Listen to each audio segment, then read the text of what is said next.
कभी सोचा है किसी ऐसे का मैसेज आए जो अब इस दुनिया में है ही नहीं?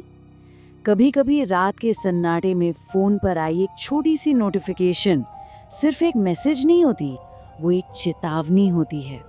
और ये कहानी भी ठीक वैसे ही शुरू होती है, एक बहुत ही मामूली सा सवाल। हाय, याद है मुझे, लेकिन इन चंद शब्दों के पीछे एक ऐसा खौफनाक राज छिपा था जो किसी की भी रूह कंपा सकता है। जरा एक पल के लिए सोचिए, क्या हो अगर मैसेज करने वाला इंसान अब सांस ही नहीं ले रहा हो?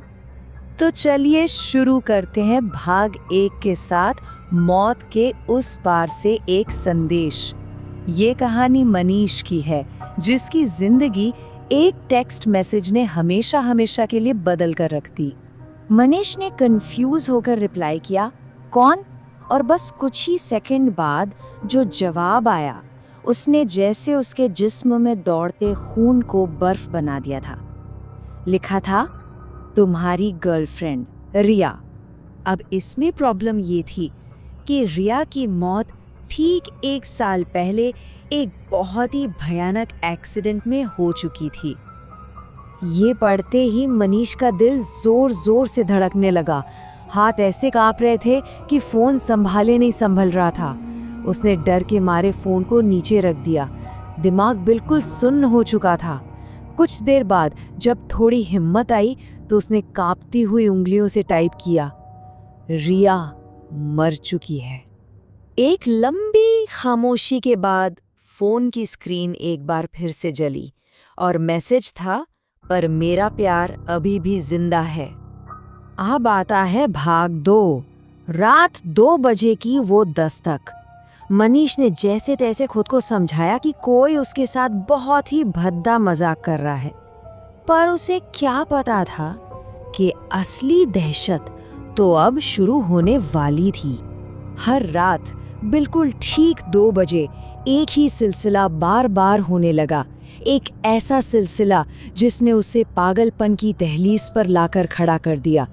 फोन की स्क्रीन अपने आप ऑन हो जाती, एक अननोन नंबर से कॉल आती और दूसरी तरफ से सुनाई देती एक डरावनी फुसफुसाहट, और अचानक पूरा कमरा खून जमा देने वाली ठंड से भर जाता। एक रात हिम्मत करके उसने कांपते हुए कॉल उठाई तो एक भारी टूटी हुई आवाज आई, मनीष, मैं आ रही हूँ। आवाज रिया की ही थी, लेकिन ऐसी जैसे किसी गहरी कब्र से आ रही हो। मनीष ने दहशत में फोन काट दिया, लेकिन कुछ रातें गुजरने के बाद एक नया मैसेज आया और इसमें सिर्फ 4 शब्द लिखे थे, मैं तुम्हारे पास हूँ। ये पढ़ते ही मनीष डर के मारे उछल पड़ा और उसने कमरे में चारों तरफ नजर दौड़ाई। कमरा बिल्कुल खाली था, वहां कोई नहीं था। लेकिन फिर उसकी नजर कमरे में लगे आईने पर पड़ी और वो वहीं थी, ठीक उसके पीछे खड़ी।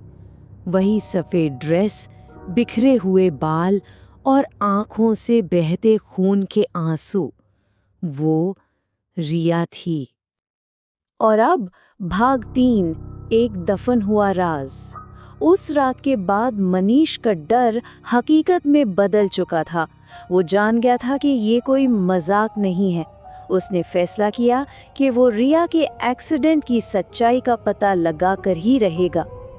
जब उसने तहकीकात की तो एक बहुत ही खौफनाक सच सामने आया। उस रात रिया मनीष से मिलने ही तो आ रही थी। उसकी मौत कोई हादसा नहीं था, बल्कि किसी ने जानबूझकर उसकी गाड़ी को सड़क से नीचे खाई में धकेल दिया था। लेकिन सबसे दिल दहला देने वाला सच तो कुछ और ही था। उस रात मदद के लिए रिया ने आखिरी कॉल मनीष को ही की थी, और वो एक ऐसी कॉल थी जिसे मनीष ने जानबूझकर नज़रअंदाज कर दिया था। अगला भाग है भाग 4, आखिरी सामना।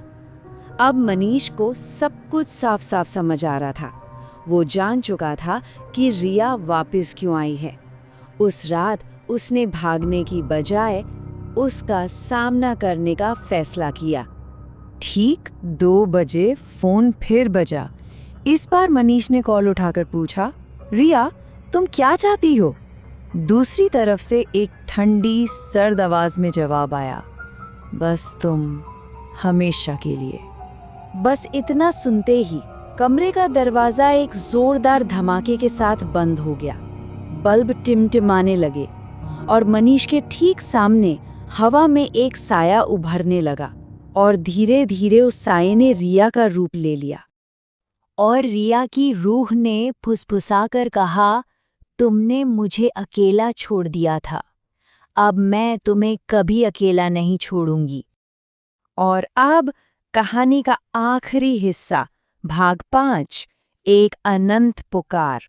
ये वो मोड़ है जहां प्यार और बदला एक हो जाते हैं। अगली सुबह जब लोगों ने दरवाजा तोड़ा तो मनीष शायद अपने बिस्तर पर मरा हुआ मिला। उसकी आंखें खुली की खुली थी, जैसे वो मरने से पहले किसी को देख रहा हो, और उसके हाथ में पड़े फोन पर एक आखिरी मैसेज खुला हुआ था। उस पर लिखा था, अब हम हमेशा साथ हैं।